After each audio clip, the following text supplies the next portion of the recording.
Shalom anak-anakku semua. Hari ini kita akan mulai lagi pembelajaran kita, yaitu tentang konsep diri. Bagaimana mengenal diri kita sendiri? Ya, kita mulai. Diri kita itu terbagi atas 3 bagian yang disebut trikotomi. Nah, bagian yang pertama adalah the body. The body ini adalah tubuh kita. Ya, tubuh kita seluruhnya yang kasat mata atau terlihat oleh mata. Kemudian ada juga the soul. Apa ini the soul? The soul adalah jiwa kita yang memiliki keinginan, harapan, dan lain sebagainya. Kemudian ada juga the spirit. The spirit itu adalah roh kita, yaitu kehidupan yang diberikan oleh Tuhan. Nah, itu adalah unsur-unsur manusia. Ini adalah bagian dari trikotomi. Di sini terlihat ada body, soul, dan spirit. Spirit ini memang bagian yang terdalam, ya.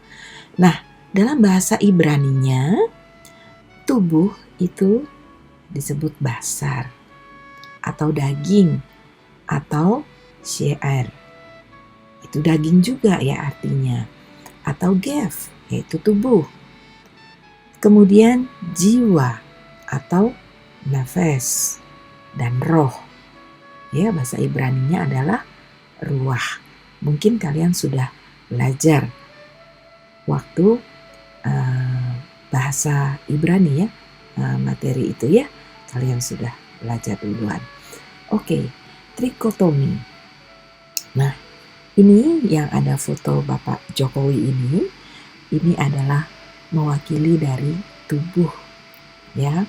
Hubungannya adalah seperti apa? Ya, dia bersifat sensual, eros. Jadi kalau kamu melihat lawan jenis, kemudian kamu rasanya suka, senang, dan lain-lain, ya, menarik perhatian, itu adalah sensual atau eros atau fisik, ya, keinginan daging kita, ya. Tetapi kalau jiwa kita adalah hubungannya emosional atau filio.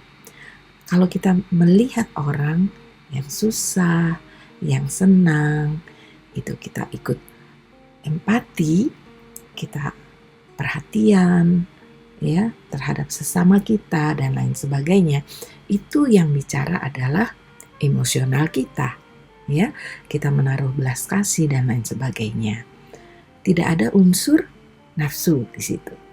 Jelas ya perbedaannya. Nah, kemudian bagaimana dengan spiritual atau roh itu tadi, atau ruah itu dalam bahasa Ibraninya? Yaitu hubungan yang suci, hubungan yang tulus kepada Tuhan. Ya, itu adalah agape. Ya. Bagaimana kita ingin menyenangkan hati Tuhan, ya. Bagaimana kita menyembah dengan sepenuh hati kepada Tuhan, itu termasuk hubungan yang sifatnya ruah itu tadi, ya. Nah, kemudian reaksi, ya, reaksi dari tubuh nih, ya. Reaksi perjuangan kita itu bisa juga menghindar atau menyerah, ya. Berjuang atau menghindar atau menyerah. Nah, kadang-kadang kalau kita menginginkan sesuatu, kita punya ambisi, ya. Misalnya kalian ingin punya kamera baru, HP baru, kalian ingin meraih juara, ya. Itu kan namanya ambisi, ya. Nah, kita bisa berjuang, bisa juga kita menyerah. Mengapa? Karena tergantung lagi dari alam pikiran kita. Ya, bagaimana kita mampu untuk mewujudkan itu? Kalau kita lihat rasanya, aduh, sukar sekali ya. Atau kita, wah, walaupun dengan berdarah-darah, dengan sekuat tenaga, kita mau mencapai itu, ada kemungkinan besar bisa. Jadi itu adalah sifatnya tubuh duniawi, ya, kedagingan kita. Nah, kalau dari sisi kejiwaannya, reaksinya adalah menimbulkan alasan atau citra. Ya, kalian ingin memiliki citra yang baik, misalnya di medsos. Nah, kalian bisa menampilkan jati diri kalian, walaupun itu namanya persona, belum tentu itu sesuai dengan yang sebenarnya, tapi pencitraan itu timbulnya dari jiwa. Nah, sedangkan yang menyangkut kepada iman atau keyakinan yang dimiliki oleh roh ini tidak bisa dibohongi. Ya, kalau kalian katakan bahwa kalian percaya Tuhan Yesus, tetapi di dalam hati Anda tidak meyakini itu. Tidak ada seorang pun yang tahu, dan yang tahu hanya Anda dan Tuhan. Ya. Nah, selanjutnya adalah kesehatan fisik. Nah, kesehatan ada fisik, ada mental, ada spiritual. Ya, yang disebut kesehatan fisik kalian pasti sudah tahu ya. Kalau Anda kena penyakit flu, ya, itu Anda nggak boleh sembarangan menyentuh orang, apalagi saat ini, ya. Sangat sensitif, ya. Kita tidak bisa mencium bau, tidak bisa merasakan, mendengar bisa, ya, melihat juga bisa, ya. Tetapi itu semua berkaitan dengan masalah fisik. Nah, kalau kesehatan jiwa itu menyangkut mental, kepribadian, ide, keyakinan, perasaan, sikap, dan juga tindakan. Ya, bagaimana orang kan ada yang mengatakan bahwa aduh, sakit jiwa kayaknya dia tuh. Ya, ada gangguan mental dan lain sebagainya. Ya, nanti kita akan belajar. Nah, kalau kesehatan spiritual itu berkaitan dengan mimpi, bukan mimpi di malam hari ya, tapi pengharapan, kebijaksanaan, tujuan dilahirkan kembali, lahir baru. Ya, mau seperti apa kamu? Ya, itu adalah kesehatan spiritual. Apakah spiritual kamu benar-benar sehat atau hanya terlihat sehat? Yang tahu hanya diri kita sendiri, orang lain tidak akan tahu itu. Ya. Kemudian interaksi, ya, interaksi dengan dunia, yaitu kontak fisik, ya. Artinya kita bertemu secara real time, bisa bertegur sapa, bisa bersalaman, bisa makan bersama dan lain sebagainya. Yang saat ini keadaan terpaksa kita harus berjauhan, sehingga kita lewat Google Class, lewat Zoom, dan rekaman seperti ini. Ya, kita tidak bisa bertemu langsung nih ceritanya, ya. Bukan ceritanya sih, tapi sebenarnya ya. Nah, kemudian interaksi dengan jiwa lain, ya. Kadang-kadang kita suka bilang, aduh, gue kayaknya gak ada chemistry deh sama dia. Nah, itu adalah tandanya ada interaksi atau tidak terjalin interaksi itu.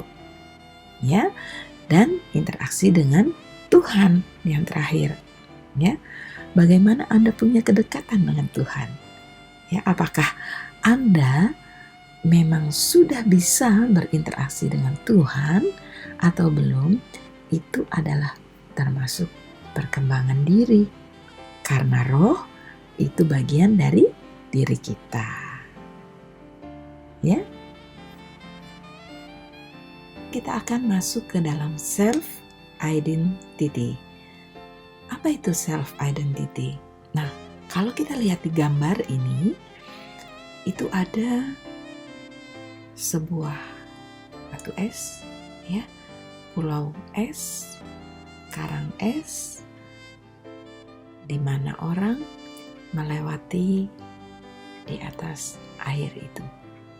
Yang terlihat adalah apa yang ada di atas air, di atas laut itu. Tetapi di bawahnya itu tidak terlihat. Itu yang tahu hanya kita dan Tuhan. Apa sebetulnya yang ada di dalam diri kita sendiri. Nah, kalau kita lihat, ini di bawah ini jauh lebih besar ya dibanding yang di atas ini. Ya, ini adalah permukaan airnya. Nah, Anda lihat ya, hanya segini, tapi di dalamnya coba lihat, jauh lebih besar daripada yang tampak di luar. Nah, yang di dalam ini sebetulnya apa sih yang tidak kita ketahui? Yang tidak bisa dilihat oleh teman-teman kita, oleh orang lain, bahkan oleh orang tua kita. Ya, yaitu nilai-nilai. System of value. Ya. Nah, kita lihat bahwa dari gambar ini menyatakan ada nilai-nilai yang tidak dapat diketahui oleh orang lain. Apakah sesungguhnya kita memiliki nilai-nilai etika ya yang baik, yang sungguh memang ada di dalam diri kita, atau hanya yang terlihat saja? Kelihatannya orang itu baik, orang itu sopan, tapi sesungguhnya apakah betul dia baik? Kita tidak tahu.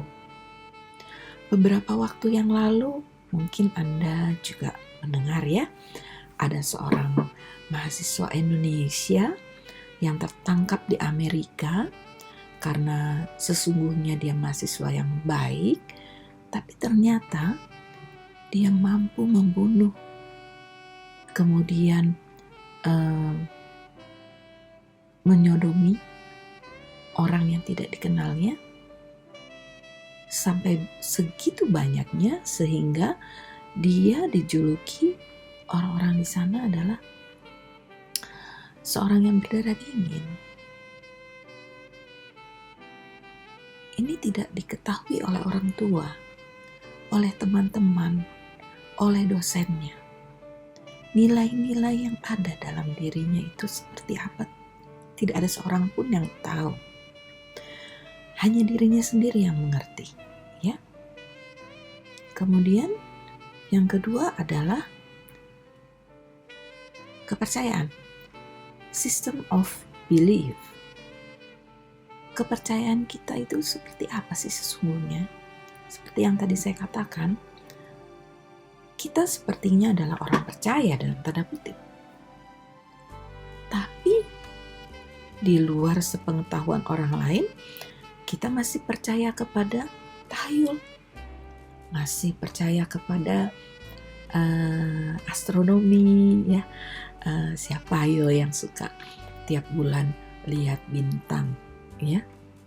Wah, bintang Sagittarius, bintang Leo, apa nih ramalannya bulan ini?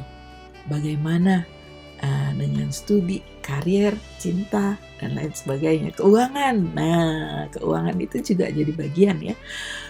Biasanya anak-anak mahasiswa nih seneng nih ya. Atau kehilangan sesuatu, pergi ke orang pintar. Nah, ini tidak ada terindikasi lewat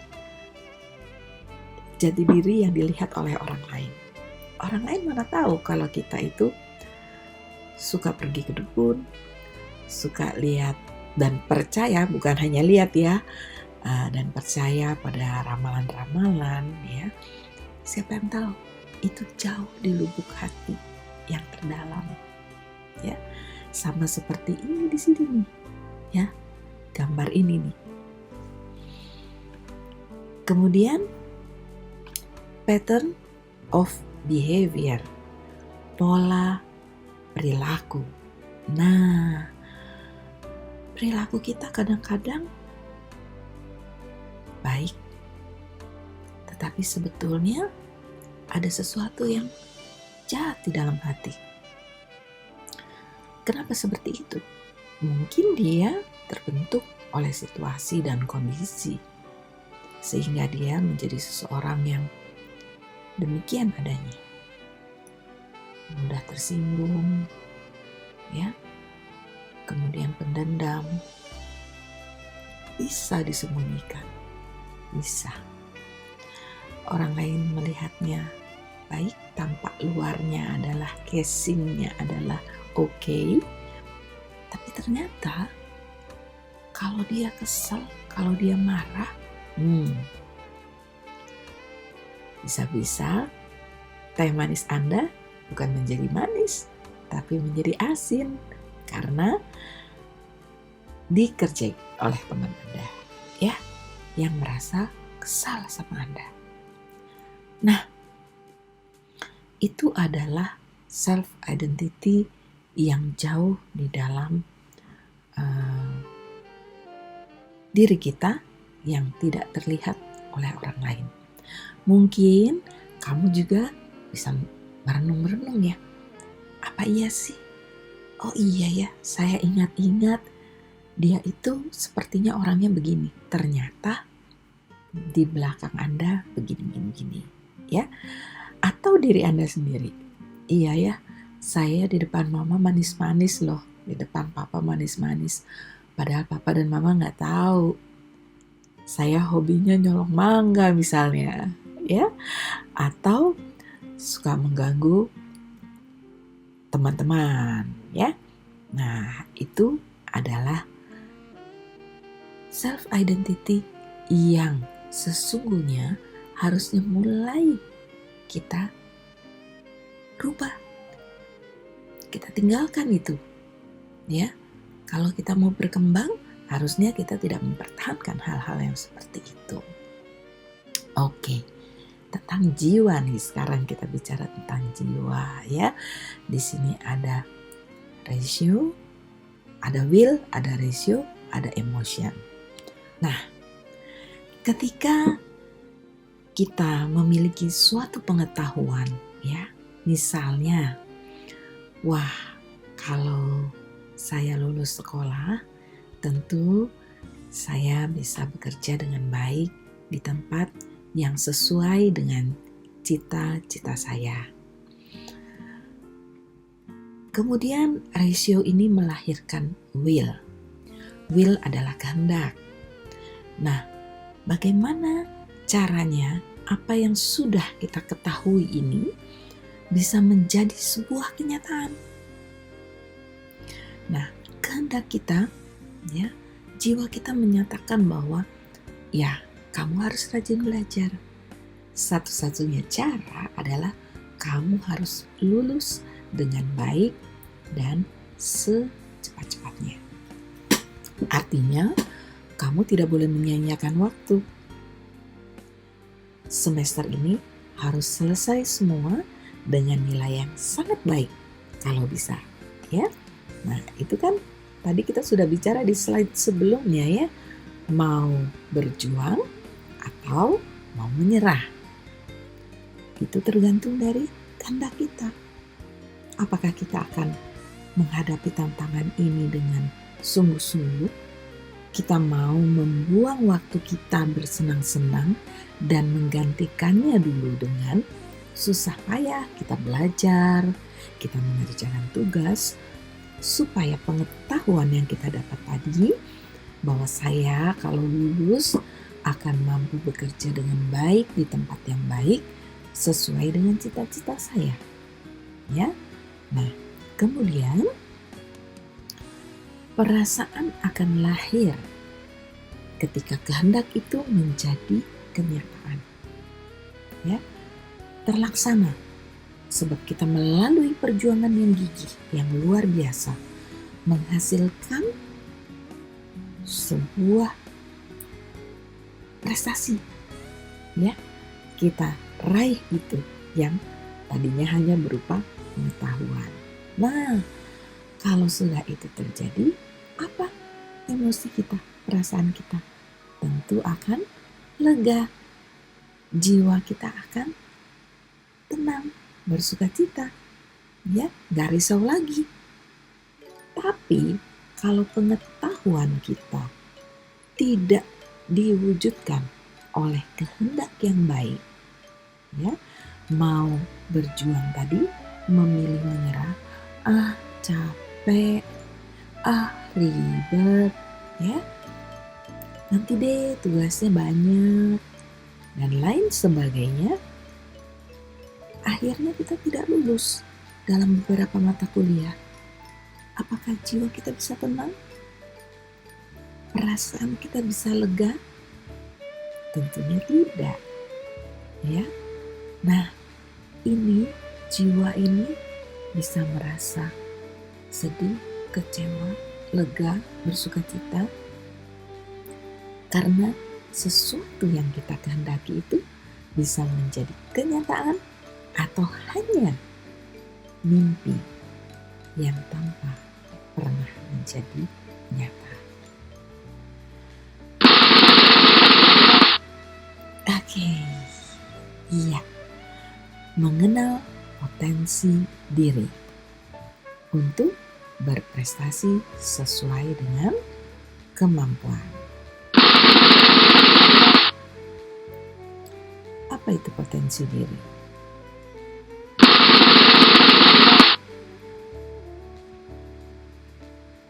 Yaitu segenap kemampuan yang dimiliki setiap individu atau seseorang, sehingga bila dikembangkan memungkinkan seseorang atau individu tersebut mencapai prestasi tertentu.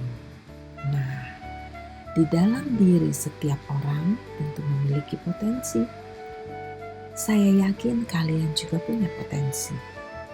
Tetapi apakah kalian mau memanfaatkan potensi diri kalian atau tidak? Itu tergantung lagi kepada will itu tadi, kehendak itu tadi. Maukah Anda memakai potensi diri Anda semaksimal mungkin? Nah, mungkin Anda sebagai contoh yang gampang, ya, ketika Anda ketakutan dikejar babi hutan, misalnya, pasti Anda punya potensi yang sangat besar untuk berlari sedemikian cepatnya atau melompat ke atas pohon. Padahal kalau dalam situasi biasa-biasa Anda tidak akan pernah mampu melakukan itu. Itu adalah potensi. Jadi sesungguhnya semua orang punya potensi itu. Tetapi apakah mau kita mempergunakannya atau tidak? Itu tergantung lagi dengan diri kita. Ya, ayo sekarang coba manfaatkan, ya. Jangan banyak memberikan alasan. Kalau mungkin semester yang lalu kalian banyak mengemukakan alasan, aduh sorry ya Pak, Bu, saya tidak bisa begini dan begitu karena ada ini, ada itu. Coba umpamakan diri kamu sedang dikejar babi hutan, ya, sehingga potensi kamu bisa keluar dengan luar biasa. Ya, nah ini dia panahnya baru keluar belakangan. Kita akan lihat macam-macam potensi diri. Nah, ada potensi fisik. Potensi dari anggota tubuh untuk memenuhi kepentingan kesejahteraan. Ya, untuk memenuhi kesejahteraan kita, kita punya potensi fisik. Nah, kalau Anda mau minum memakai air galon, pasti kita harus mengangkatnya dari depan, ya, kalau kita beli, ya. Apalagi kalau tidak diantar oleh penjualnya, kita harus keluar tenaga, kita harus angkut gotong, ya. Itu adalah potensi fisik kita yang kita gunakan supaya memuaskan kesejahteraan diri kita. Apakah kalau kita kehausan, kita sejahtera? Tentu tidak. Padahal uangnya ada, tapi kita tidak mau memakai potensi yang ada di dalam diri kita. Sehingga kita menjadi terlantar karena ulah sendiri, ya. Potensi mental dan intelektual. Nah, potensi kecerdasan yang ada pada otak untuk menganalisa, menghitung, merencanakan, dan lain-lain. Ini berkaitan dengan kecerdasan, ya. Bisa nggak kita menganalisa?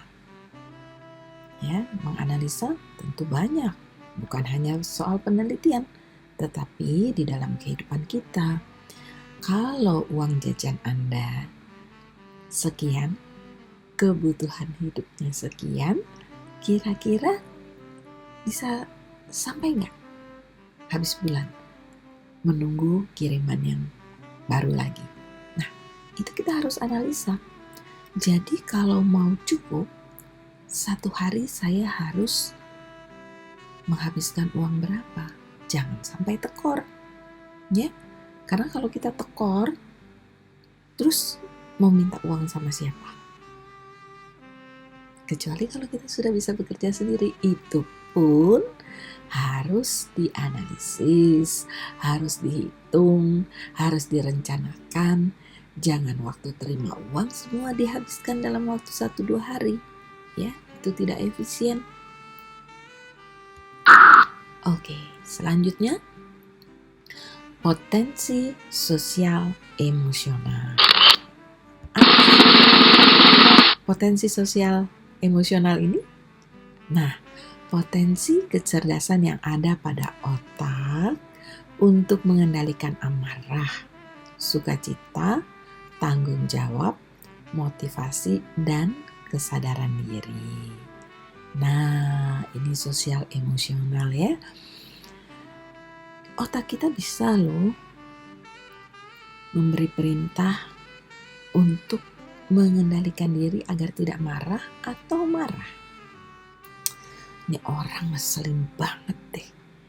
Kayaknya kemarin dia udah janji gak mau buat ini lagi. Tapi ternyata hari ini dia mulai lagi coba kesabaran saya. Nah, kita mau marah atau tidak? Ya? Mau bersukacita di dalam kepedihan kita? Ya? Gak punya uang, apakah kita harus tampil kuyup? Kita susah, kita bawa itu jadi merana hidup kita. Apakah kita pikir semua orang gak punya masalah itu? Ayo. Itu adalah potensi sosial emosional yang harusnya bisa kamu kendalikan. Ya, jangan seperti anak kecil. Kalau tidak diberi kemauannya, menangis bisa sampai sepanjang hari. Anda sudah dewasa, berarti Anda sudah harus bisa mengendalikan itu. Oke, selanjutnya adalah potensi mental spiritual. Yaitu potensi kecerdasan yang bertumpu pada bagian dalam diri kita yang berhubungan dengan kearifan di luar ego atau jiwa sadar. Ya, kalau bicara tentang mental spiritual, itu adalah yang tinggi ya. Berarti kita harus bicara tentang melupakan keinginan diri. Antara mementingkan diri sendiri atau membantu orang lain. Misalnya sedang asik-asik main game, kemudian ibu minta bantuan untuk Anda pergi ke pasar atau ke warung. Nah, ini berkaitan juga dengan mental spiritual. Bukankah Tuhan telah mengatakan bahwa Anda harus bisa menghormati, bisa menolong bagi sesama, apalagi orang tua. Di situ peran mental spiritual Anda bermain. Yang terakhir, potensi ketangguhan dan daya juang.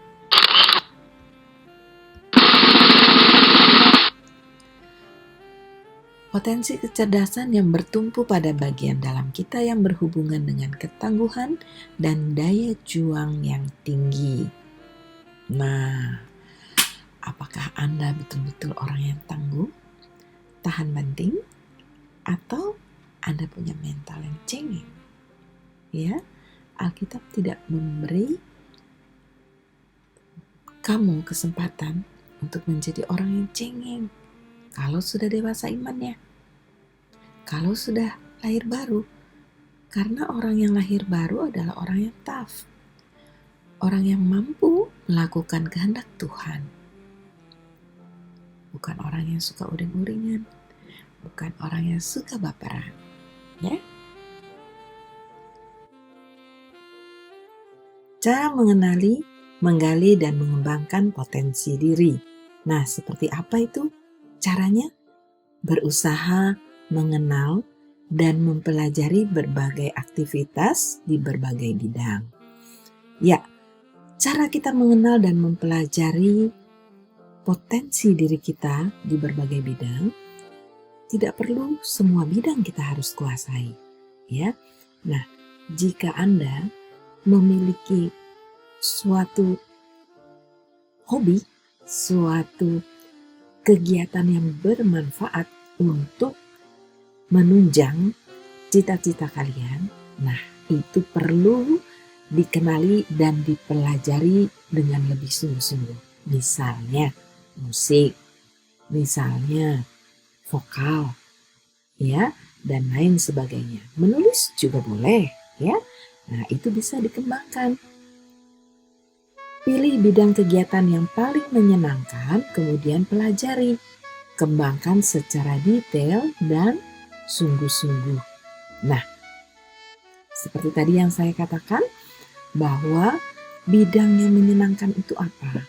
Kemudian dipelajari dengan sungguh-sungguh dan dikembangkan. Berarti kalian harus belajar dari awal, ya. Misalnya menyanyi, teknik vokal, dan kemudian notnya dan lain sebagainya, intonasi, mimik, ya, gerak tubuh dan lain sebagainya. Nah, ini harus dipelajari. Menulis juga seperti itu, ya, sama saja. Kemudian mengembangkan secara optimal bidang kegiatan tertentu yang telah dipilih. Jadi dikembangkan secara optimal, ya.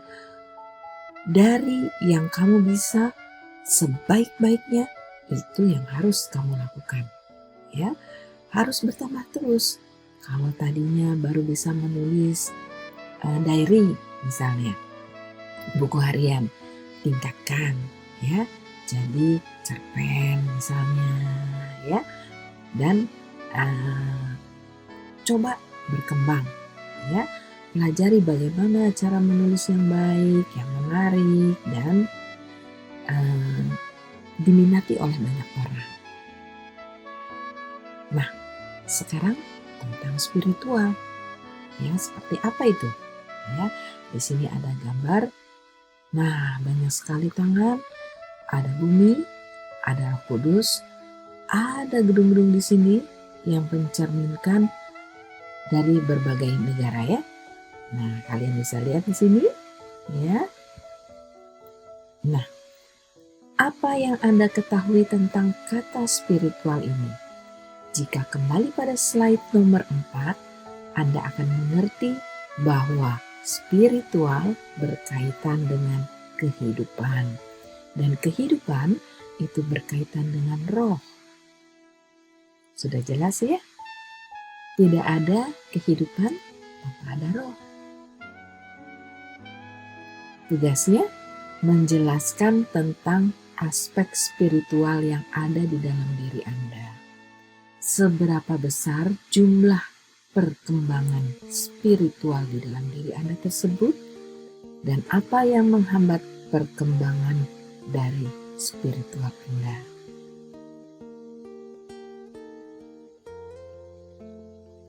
Nah, sekarang kita mau tes kepribadian. Tidak usah takut, karena tes ini hanya Anda saja yang mengetahui. Tidak perlu diberikan kepada saya. Ya, ini gunanya apa? Supaya membantu Anda mengecek spiritual Anda tadi. Ya, kerjakan dengan jujur loh, karena itu hanya Anda yang tahu. Saya tidak perlu tahu, ya. Nah, jawablah pertanyaan-pertanyaan di bawah ini dengan tanda positif jika sesuai dengan Anda. Ya, jadi kalau sesuai pernyataan itu, baru Anda beri tanda positif. Tapi kalau tidak sesuai, berikan tanda negatif. Sudah jelas kan? 1. Pernah terpikir dalam pikiran saya tentang sesuatu yang buruk untuk dibicarakan? Ya, apakah pernah terpikir dalam pikiran kamu tentang sesuatu yang buruk untuk dibicarakan? Kalau iya, kasih tanda positif, dan kalau tidak, kasih tanda negatif.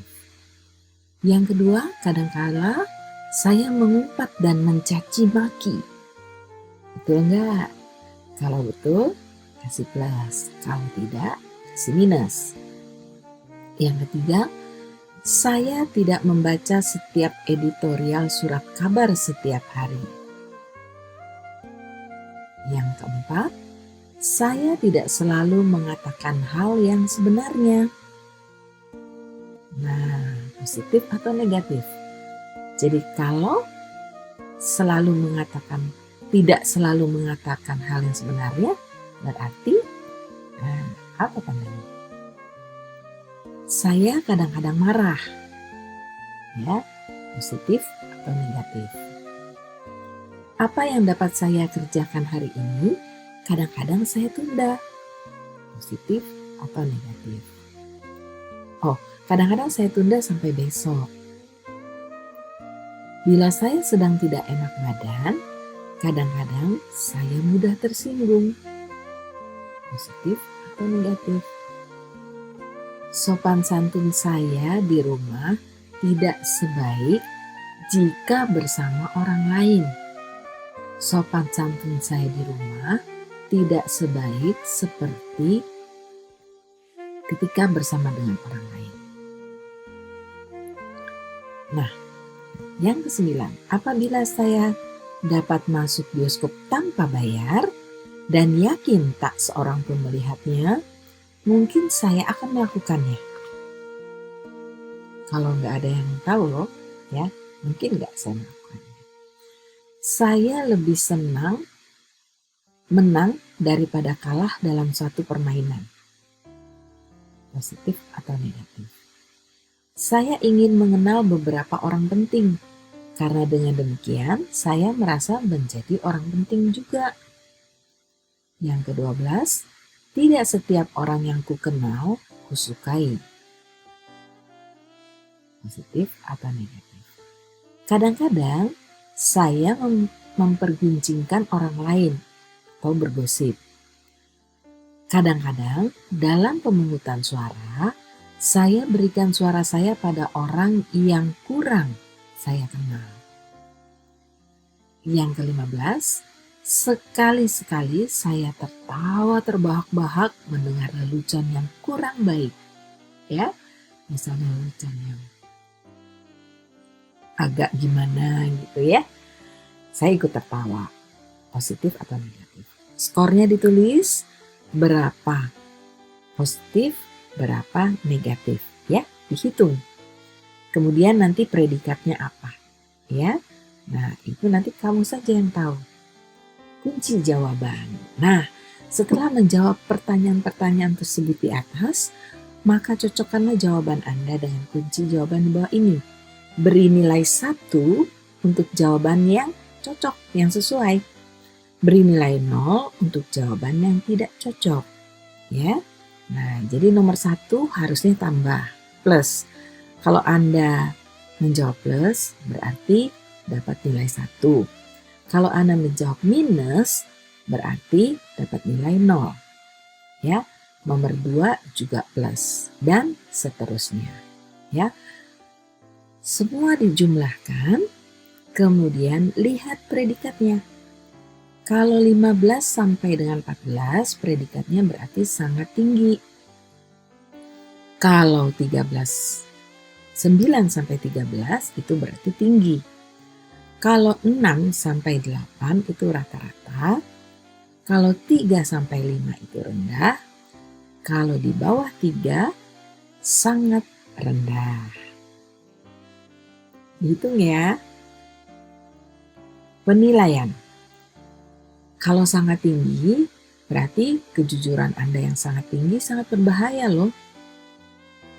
Anda terlalu berterus terang dan membuat orang lain tidak senang. Sekali-sekali berkata yang tidak benar atau menutupi hal-hal yang tak perlu diketahui orang sangat perlu.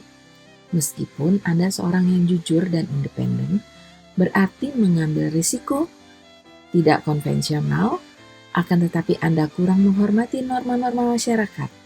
Nah, di sini menurut pakar psikologi bahwa sebaiknya kalau ada ya sekali-sekali untuk menyenangkan hati orang kita bisa ikut atau kita diam.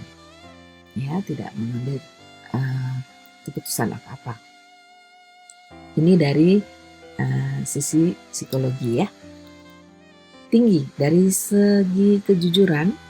Sekurang-kurangnya dalam tes ini Anda sangat jujur, terutama pada diri sendiri. Anda termasuk berani mengemukakan kejujuran dan kekurangan, yang walaupun pada akibatnya akan merusak diri sendiri. Kejujuran itu baik, tetapi jujur tanpa kebijakan akan membuat orang tidak senang pada Anda. Ada hal di mana kejujuran disimpan untuk diri sendiri, dan orang lain tak perlu tahu. Kepolosan untuk mengemukakan hal-hal yang buruk bagi diri, keluarga, tempat bekerja, dan sebagainya kadang-kadang tidak akan menguntungkan Anda. Nah, yang rata-rata, kejujuran Anda sesuai dengan yang dikehendaki masyarakat. Anda memang jujur dan dianggap jujur. Karena itu Anda sekali-sekali berbohong juga. Itulah kejujuran Anda. Dalam hal ini masyarakat akan menilai Anda adalah bijaksana. Bagaimana dengan yang rendah? Kawan-kawan sering meragukan kejujuran Anda loh. Anda tidak ingin dikatakan pembohong, akan tetapi dari apa yang Anda kemukakan, banyak hal di mana Anda berbohong. Ketidakjujuran ini mungkin akan dibawa pada banyak hal, sehingga orang kurang percaya pada Anda. Anda ingin dinilai baik oleh masyarakat, akan tetapi sikap yang berpura-pura menunjukkan ketidakjujuran. Nah, yang terakhir, sangat rendah. Dalam hal ini sebaiknya Anda lebih jujur, terutama pada diri sendiri. Manusia memang banyak mempunyai kelemahan. Cara mengatasi kelemahan bermacam-macam, dan salah satunya yang Anda lakukan adalah dengan berbuat seolah-olah Anda yang baik, yang paling jujur. Padahal menurut tes ini Anda adalah orang yang paling tidak dapat dipercaya. Oke, tuliskan jawabanmu dalam rangkuman. Bukan jawaban tentang yang tadi ya, yang tes kepribadian, tapi apa yang akan Anda lakukan setelah ini. Nah, coba lihat. Ini hidungnya seperti Pinocchio ya. Jadi tidak boleh berpura-pura lagi. Bukan saya minta Anda predikatnya apa dalam tes kepribadian tadi, tetapi apa yang mau Anda lakukan setelah Anda mengetahui tes kejujuran tadi. Buat rangkuman dari materi pembelajaran kita kali ini. Tidak perlu terlalu banyak, tapi juga jangan terlalu singkat. Dari situ saya akan tahu bahwa kalian ini memahami atau tidak apa yang telah disampaikan tadi. Oke, semangat! Sampai ketemu lagi di materi pembelajaran yang berikutnya. Shalom, sampai jumpa.